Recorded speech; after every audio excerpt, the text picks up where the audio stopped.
sans cesse. À l'église, mon âme pour l'éternel. À l'église, mon âme pour l'éternel. En Jésus-Christ, mon âme est-il source de bénédiction. En Jésus-Christ, mon âme est-il source de bénédiction. Alors, on acclame beaucoup pour le Seigneur. Il est merveilleux, il est plein d'amour, il est grand, il est ressuscité. Ce n'est pas un Jésus-Christ qui est mort, qui est resté sur la croix, mais un Jésus qui n'est plus sur la croix, qui est allé dans le séjour de mort, mais qui n'est pas resté dans le séjour de mort, mais qui est sorti, et qui n'est pas resté sur la terre, mais il est monté au ciel. Alléluia. Mais il n'est pas aussi resté seulement au ciel, mais il est descendu encore, il est au milieu de nous et en nous. Tout ça c'est pour son amour, parce qu'il a dit, je ne vous laisserai jamais seul. Alléluia. Amen. Bakunda Luzolo Yesu Christo, Sabara ya Bubuyai, il y a le 1er novembre 2025. Nous avons un thème aussi important et stratégique. Le thème s'intitule La vie après la mort. La vie après la mort. Et il y a de Boutanga, il y a Katakanda, il y a Luc, chapitre 16, versets 19 à 31. Hébreux chapitre 9, verset 27. D'abord on est à Hébreux. Et comme il est réservé aux hommes de mourir une seule fois, après quoi vient le jugement. Mutinaga kupesama kenasika mabantu na kufa kaka mbalamosi ena mani malufwa ni lufundusu. Alléluia. Amen. Mutini betina ngena kuvivre après le singu ya ikila finna beto yiki lufundusu. Ena kanda ine Luc. Nous sommes à Luc chapitre 16, verset 19 à 31.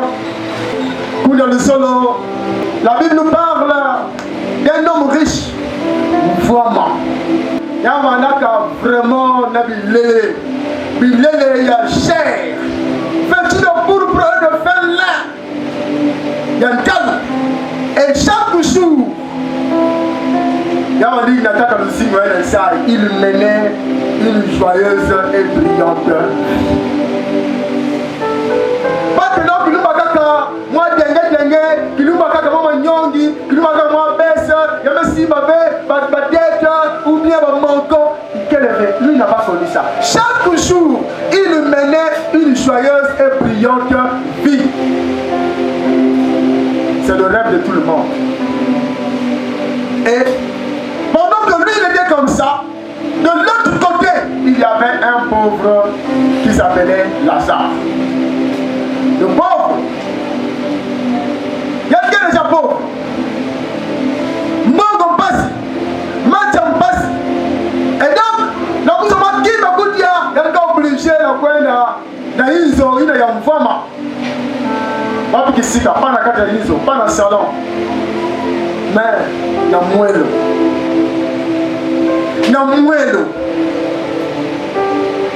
Ça m'a confié là. Peut-être que vous avez les mains, nous sommes fatigués. Il y a maintenant qu'il y a un signe de la vie, il y a un congélateur qui fait la science. Il faut que nous ça.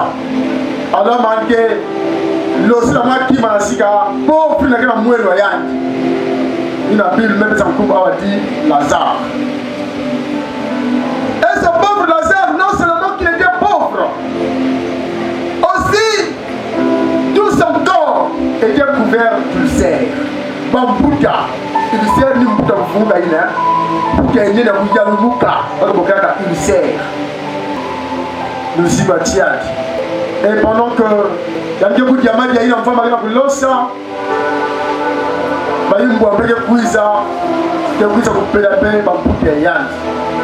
Donc mputa ina peut-être va kangama na bweso nzambi puta yuki pela jaka yao puta moye kauka ikeleve tiadi kwa nzutu metela mpasi mekwama finalement nzutu mesede Lazare megufwa na tangu Lazare kufwaka bambase masulu mekuibaka yandi bamenda tayandi kwa isi ya banda kufwa na wabame kushoro tuvena na maboko ina ya Abraham.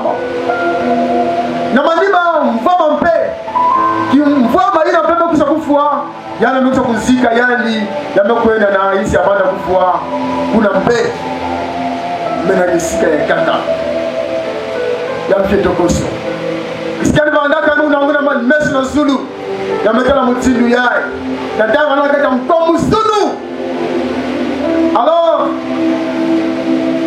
ya mekala na mazulu mutindu yae ni Abraham na Lazare kekisika mosi eya nimekuzoza kata Abraham kala munu tiati filisa Lazare Samuel Tula mwa musapeyandi na kati ya vera maza munasina maukutina yangu tula na zolo lutimi ya munu parce que munu kwangu nsatu ya maza tellement lutimi meku kauka mema nti ya munu mosi gekia kave akati mwa kuti ya maza pardon muna kufua na nsatu ya maza muna kutala basi nakata libenga kia yai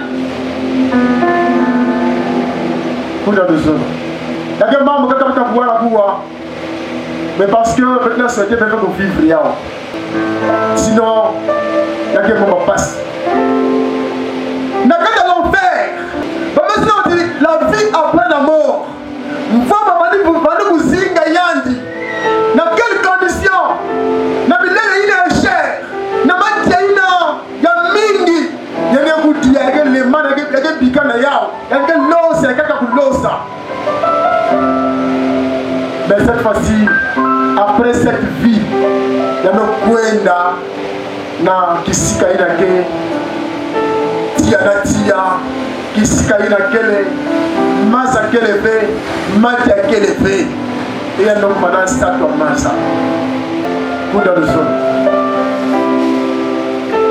yamtalaka na bambona oma yona izwa yanji yamtalaka na ba chateau d'or na izwa yanji kilokola yae même goût ya maza kele via masa solliciter ou solliciter. Alléluia. Même goût ya maza Magnon, la vie après la mort. Sa vie après la mort.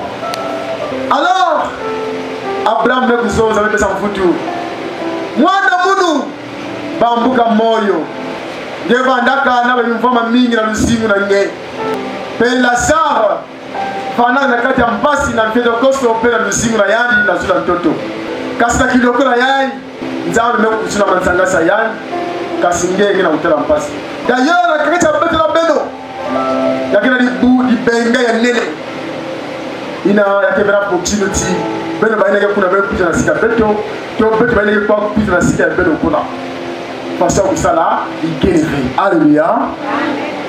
Le riche dit, je te prie donc Père Abraham d'envoyer Lazare dans la maison de mon père car j'ai 5 frères. C'est pour qu'il leur atteste ces choses afin qu'ils ne viennent pas aussi dans ce lieu de tourment.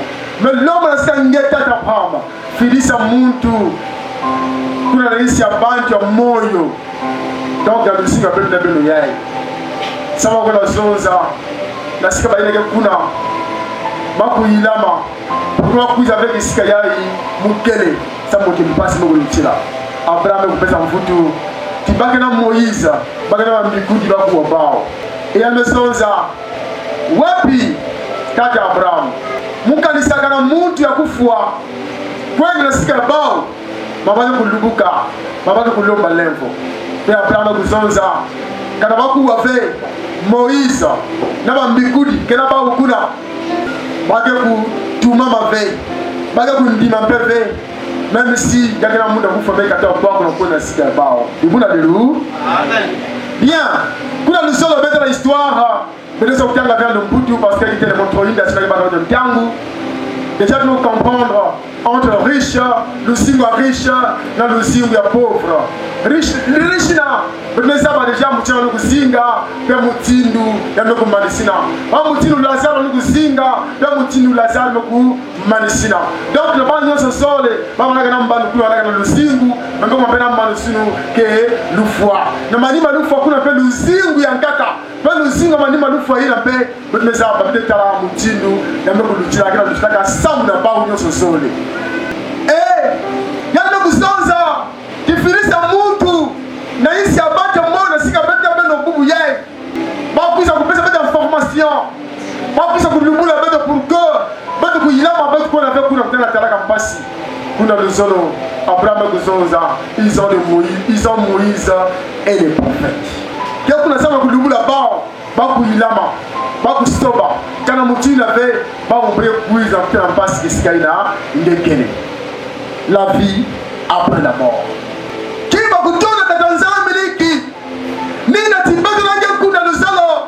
Nous sommes encore en vie. Peut-être nous zingouillons. Après la peut-être nous zingouillons. Peut-être la possibilité n'a pas de décision et de s'orienter. Votre direction de Kebaka. Est-ce que du bord à gauche ou bien du bord à droite? Est-ce que dans l'Ifelo? Est-ce que dans Mazulu? Après nous zingouillons, quelle direction? Il y a des gens qui ont foi et puis il m'a dit nous allons à Carrefour, nous allons à gauche ou bien à droite. Wapi. Mais c'est maintenant qu'il faut préparer ta direction. Donc quand Nazulu ou bien là ici, il y a par rapport à ce qu'il y a pour terminer par rapport à ce qu'il y a pour terminer. Ah, tu vas demander un mot. Dans le dictionnaire, il y a le mot trop tard. Cette expression, ce groupe de mots, trop tard, c'est trop tard. Si avant on avait, quand on avait fait l'erreur, on est là pour dire la diaka, pour que les lama, et qu'il y ait l'erreur, il y a une croisée, il y a une comprendre qu'il y a une banane comme moi, il y a là pour faire comme anima. Il y a là banane qui me donne normalement pour être la même patient. Alléluia. Amen. Quand tu mets de même quoi dans le répondeur, mais regretter que si je savais, si je savais, si je savais, mais c'est trop tard. Mais pour vous, c'est le diable, heureusement, il n'est pas encore trop tard. Mais peut-être dans quelques secondes, il peut être trop tard. Dans quelques jours, il peut être trop tard. Pourquoi trop tard? Parce qu'une fois que nous même piquons le signe, fini. Position de l'Aka. Position de l'Aka. Quand la gare traite ensemble, quand la guintoine en bête de longue, ou bien quand la du somme, quand la moutine, ni y a qu'à ça va orienter comme des guécoïda. Moyen de changer à quel effet, plus de repentance, plus de pitié, plus de pardon.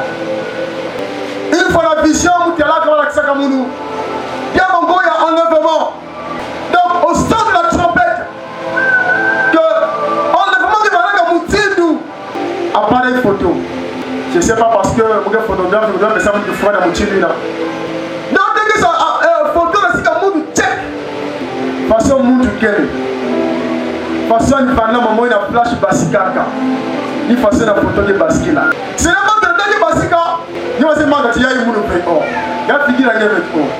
Mais moi, c'est comme étant, c'est mon technicien qui est noir. Maintenant, technicien, mon technicien, l'angle est noir, ou bien mon technicien est noir. Mais c'est au Kangama, il n'y a pas 10. Sourire à Yimbi, il n'y a pas de sourire à Yimbi. Et position de l'examen, il n'y a pas de salaka. Mais maintenant, trop tard. Il faut te mettre basika déjà. Alléluia. Coup dans le sol, on peut couper le moutier là. Boubouyaï. Moi, mon tigre est un petit mangué. C'est disposition de beauté, c'est bien. Mais c'est une faute même quand on mousse. Cliché de parce qu'il a gagné moutier là. Et il a cliché, il a pas jugé. Il a un finger, il a colère, il a lèvres, il a les mains pour connaître ce campagne, il a jugé. Trop tard. Même si Jésus vous avait maintenant, mais tu peux mourir maintenant.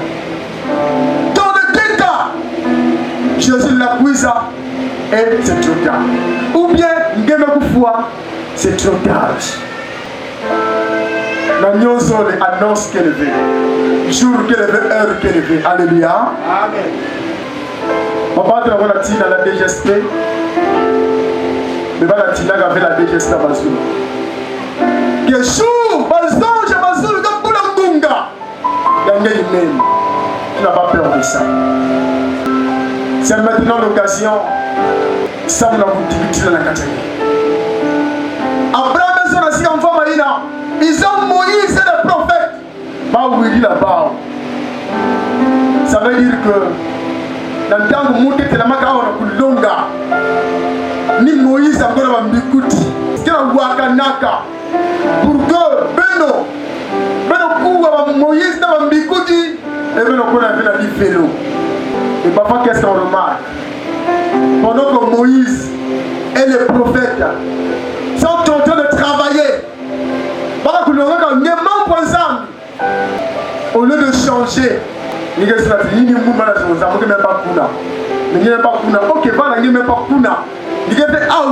vrai, mais il y a un côté, il y a un placer. Il ne faut pas aller trop tard. La vie après la mort. Maintenant, si la vie est poindaka, bagana yina bali na kusala samna betna yini. To yina betna kusala samna ba. Bubu yeye va parler na fête des morts. Vous avez si betna fête que fête. Ou bien li bagana ka fête. Ou bien li betna salaka ba fête. Sinon il n'y a pas de fête. Ba fête donc salut liki. Puis encore, il y a un cimetière, il y a un biki là-bas où Mamba, Banchi, Nigga Mwangisa, Mama Kunwa, Papa Kunwa. Alors, on va vous dire, Mfama Yai, Maza, il y a les plans de Fedokona. Mfama Yai, même Maza, elle m'a dit, elle Iso. Maman, les mains commission à Yaou, dans le cimetière, pour la oublier ici à Madame Foi. Il y a levé. Nous sommes Bikaka, nous sommes salon dans tout avant Bikaka, dans Toto. Et tu vas seul sans rien, juste avec ton âme. Tu t'engages, mais Bikana, tu t'engages, mais Pola. Man se disi me kutia yao. Bilele me bebana. Man se disi me kutia yao. Makami yange me bikana. Ba inzo me kubikana. Ni mo kona kata am na am yange. Na ba serve yange. Donc nsalu yange kina ba accompagner yange. Donc ni me kwenda. Falize yo se kwenda yange ni ba serve yange. Bilele ke kwenda yange ni ba serve yange. Alléluia. Amen. Sinon nyoze sana na toto awa kisa bikana. Dronge na yona mwangisa madia kama lafu na basimetière kuna dozona ke munzimu babana nzambe na sala vimba muchina yaka interdit que ne me kwenda basimetière et ngiko na prononcer la parole na kwenda sala bisambulu pour que mutu na sala kana yiki samna nge c'est interdit bana nzambe ke sala ka ve muchina. Il n'y a pas un rapport, il n'y a pas un contact entre Péto na baina ya foi. Ça aussi, attention. Il y a une prophétie. Que nous avons veillé, nous avons utilisé. Ça nous voit que c'est une nouvelle. Il y a une mouche à foi pour que Banque Moyo Zaba. Donc, l'esprit de mort, qu'il a utilisé comme tout le monde, ça nous a commis un message. Ah, il y a aussi qui garde la bonne interrogation. Il y a une trans. Si vous avez commis un sang, il y a monde qui a foi, ça veut dire que maintenant il y a un Canada qui va boire la mouche. Mais il boire la mouche parce que on sait que pour ça une nouvelle si pénétrante qui fait place mouche. Alléluia. Amen. Le jour passe rôle. Papa n'entend que ça veut trop se veiller. Papa n'entend que WhatsApp a pas message pas de foi. Si on a une communication arrière moi Satan. Montre mon foi. On est plus comme si vous êtes. Il y a même quand il y a caca de l'autre côté. Il n'y a plus de rapport. Quand il y a eu la femme en passe, na papa et na maman et na bika kange, si na tanga le vanaga vivant, il y a même des gens qui sont situés. Il encore dans le temps de foi, il est encore de plus en plus incapable de faire la tête qui me semble. Alléluia. Amen. On dit que vaut mieux un chat vivant qu'un lion mort pour garder la maison. Qu'il y a un mort, mais le temps nécessaire, n'a pas possible la même foi qu'il y a. Parce que ne peut rien faire. Voilà pourquoi dans la bomba, il y a un mikouyou, ou bien quand on dit non, nous sommes des croyants qui croient en la résurrection en Jésus-Christ notre Seigneur, qui n'est pas mort mais qui est vivant. Alléluia. Amen. Quand la base dit, il y a une foi, yana fumbuka ou bien ya nyamu ke feye na nyamu ke kengilaka munu nyamu ke kengilaka lusinga munu ou bien abana munu ou bien izo wa munu ou bien papa mu ke telaga chaque jour nyamu ke sala mutindwe kuna luzolo nyonso na ke bazio de Satan kundima pe mamba mutinuna ya kana mutu mosa kengila nge ni nzambi ya moyo, c'est le Seigneur Jésus-Christ. Ce n'est pas ton père qui était décédé, il y avait grand-père ou bien grand-mère ou bien oncle de foi. Personne n'est en mesure de mieux te protéger que Jésus-Christ. Là, avec vous, vous n'avez pas de foi. Après la mort, ils attendent le jugement. Et maintenant, vous avez et nous me tour répéter aussi on préparer voyage avec un peu mayandi mais awa même mutu pe la fait masolo quand on a la awa y a deux fois on ne comprend plus rien et yakafika kanibaina qui pas pauvre qui foi yakafika kanibaina qui pas riche qui foi ni kanibaina qui misumu qui foi mais même les justes aussi peuvent mourir ou bien vont mourir donc faut que vous fuirez maman ignoce. Il va s'appeler Fouila Nabi Boulou. Donc ça peut nous arriver, ça peut t'arriver, ça peut m'arriver à n'importe quel moment. Et pour ça que nous dans le solo, donc il y a chacun de nous d'avoir une vie réglée, de se sanctifier, de veiller. Il y a la tamboula, mais nous mettons la katangé. Quand tu me parles d'Yangé et que ça te dit rien, ça te fait rien, tu es tranquille. Tout ça c'est parce qu'il y a un mystère. Maintenant c'est un proverbe que Dieu, tout là, quand il loue, c'est vraiment tout. Penser une éternité. Il a mis dans l'homme la pensée de l'éternité. Ça veut dire que il y avait ça avec tout la macanicina, il a que mout que si mon ami quelque fois. Donc, mout a pensé que il y a des fois fait, il y a des même massi, il y a des même bassi. Voilà pourquoi, je vais formuler que mon projet est ce moment. Je vais voyager, après, je vais l'économie à temps, après, l'année prochaine, je vais déjà tel montant, après, je vais dans mon projet. Pourquoi? Parce qu'il y a une fois, il a mis en nous la pensée de l'éternité. Si ce n'était pas le cas, là-haut, il y avait pas de évidemment, mais nous avons aussi ça bata. Si tu l'as dit, à nous faire la gâte avec ton abaka kaka basé que tu vas se spaïki. Ah, mais ça faut amour. Mais il me dit la bande. Mais moi tu me dis ça. Ah, vous me comprenez. Ah, vous me savez. Ah, vous allez au magasin pour se passer. Il a fallu avant le temps. Alléluia. Amen. Dis comme tu ne vas pas penser à l'éternité pour que on a dit attaque la gare espérance. Parce que la commence à nous faire que les deux. Pourquoi on a quand même ça? Parce que nous avons que cela quand peut aller là ça. Mais peut-être pendant que nous avons occasion dans ça allez n'a pensé éternité là. Et on a occasion de chute. Il a se préparer fait. Ça on a moment il a nous faire communion avec toi. Je vais mettre mon foutiste. Vous mettez avec non. Même la copine est règle la foi. Tu ne sais pas. Mais vous devez se préparer avec Kaka. Comment vous fois, il faut déjà m'oublier qu'à l'opango. Moi, il faut déjà pas la mouvement à m'oublier. Mais vous se préparer aussi, là, mettre la bouée avec vous. Donc, vous fois, peut-être dans le coquille, peut-être qu'il est là. Mais est-ce que relation à mon est un zambi qui est une beauté? Kaka, tu l'as l'info, l'influence de l'eau là. Il se peut que la 14 heures, nous faisons que courir avec eux. Mais le frère de Bethlehem, il y a un comprendre qu'il y a un va la maman. Beaucoup d'accord cliché avec un ensemble, mais vous savez, Basika. Votre Basika avec la tâche, il y a du soum, il y a sabbat. C'est maintenant que nous devons préparer notre voyage. C'est maintenant que nous devons tout régler avant qu'il ne soit trop tard.